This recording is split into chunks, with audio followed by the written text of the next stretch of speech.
Salam teman-teman dimanapun berada di seluruh Nusantara. Selamat bergabung kembali di channel ITW2R, channel yang akan berbagi informasi dan edukasi penting untuk semua kalangan. Dan terlebih dahulu jangan lupa dukung channel ini dengan cara klik like dan subscribe layar YouTube-mu. Dan melalui kesempatan ini, satu kabar untuk para PNS dan untuk semua kalangan tentunya. Informasinya disampaikan seperti tampil di layar teman-teman sekalian. Disampaikan staf khusus Sri Mulyani ungkap cerita di balik gaji PNS. Dan teman-teman, informasi yang kita dapatkan ya disampaikan bahwa cerita di balik gaji PNS naik 300%. Dan seperti apa selengkapnya informasi terkait ini? Apakah seluruh PNS dan termasuk juga para pensiunan nantinya akan diberikan kenaikan sebesar 300%? Simak informasinya. Jakarta CMC Indonesia. Kisah naiknya gaji atau pendapatan para pegawai pajak yang telah naik 300% saat masa kepemimpinan Menteri Keuangan Sri Mulyani Indrawati sempat membuat heboh publik. Informasinya Bapak Ibu, bahwa kenaikan gaji ini adalah untuk gaji para PNS yang bekerja di perpajakan yang telah naik sebesar 300%. Kisah itu disampaikan Sri Mulyani saat peluncuran buku biografi berjudul No Limits Reformasi dengan Hati Jumat lalu 20 September 2024 di kantor pusat Kementerian Keuangan Jakarta. Karena beragamnya respon masyarakat terhadap kisah tersebut, staf khusus Menteri Keuangan bidang komunikasi strategis Justinus Prastowo pun membuka suara. Ia memberikan penjelasan terkait kinerja pegawai pajak setelah kenaikan pesat pendapatan mereka.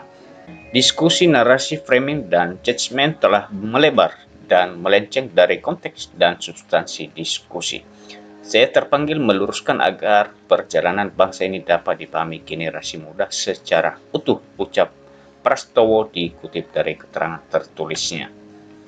Prastowo mengatakan saat mengambil keputusan menaikkan gaji otoritas pajak hingga 300%, Sri Mulyani juga menerapkan kebijakan reformasi birokrasi di Kementerian Keuangan, melanjutkan kebijakan Menkeu sebelumnya, seperti era Budiono.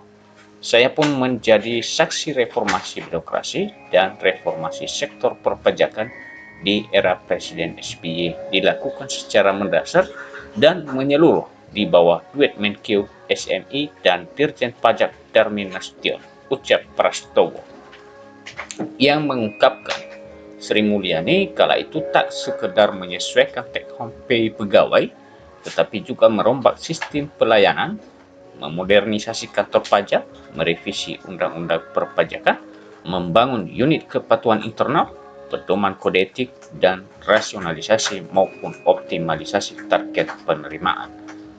Hasil dari reformasi menyeluruh dan menaikkan gaji aparat pajak, Prastowo mengatakan tercermin dari peningkatan jumlah wajib pajak sejak 2004, yakni saat tahun pertama pemerintahan Presiden Susilo Bambang Yudhoyono, masa transisi dari pemerintahan Presiden Megawati Soekarno Putri. Kala itu ia mengatakan jumlah WP terdaftar 2,73 juta dengan target perpajakan 279,2 triliun rupiah saat kapasitas fiskal senilai 430 triliun.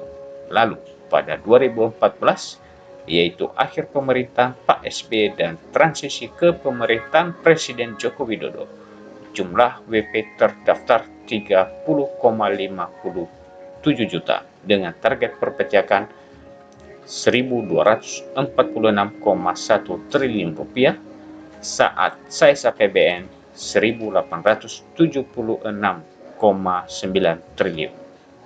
Artinya, dalam 10 tahun pemerintahan Pak SBY 2004 ke 2014 terjadi peningkatan jumlah wajib pajak sebanyak 27,84 juta atau 1019,8%. Target penerimaan pajak meningkat 966,9 triliun atau naik sebesar 346,3%. Besaran APBN kita pun menggemuk, naik 336,5% atau 1.446,9 triliun ujarnya. Lalu pada 2024 atau 10 tahun pemerintahan Jokowi, jumlah wajib pajak sudah menjadi 72,46 juta atau meningkat 2.554,2% dari 2004 dan 137% dari 2014. Target perpajakan sebesar 2.118,3 triliun rupiah atau meningkat 658,7% dari target 2004 dan 70% dari target 2014.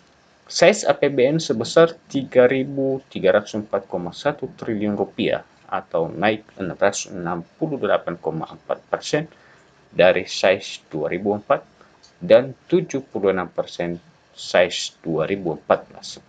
Pada kurun waktu 2004 sampai 2024, Prastowo juga mengingatkan telah dilakukan beberapa kali perubahan undang-undang perpajakan untuk memastikan keadilan yang lebih baik, selain tentu optimalisasi penerimaan melalui ekstensifikasi dan intensifikasi.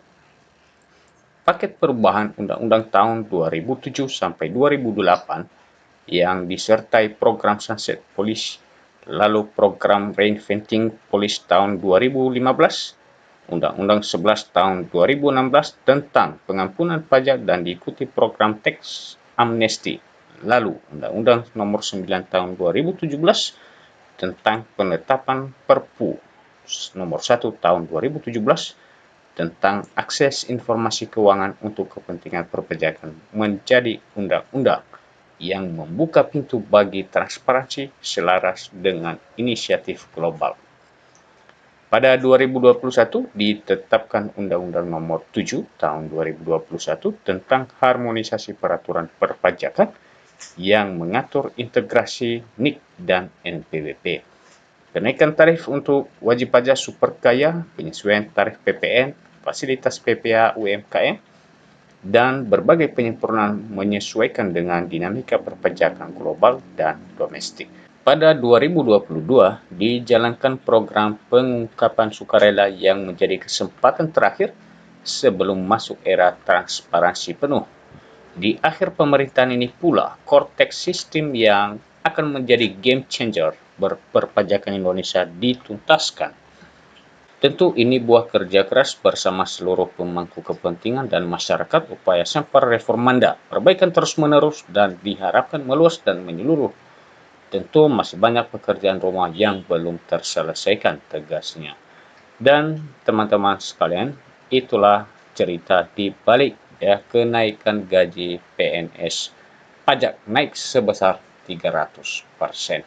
Dan demikian saja informasi yang dapat kami share untuk teman-teman dimanapun berada. Dan sampai ketemu kembali. Salam.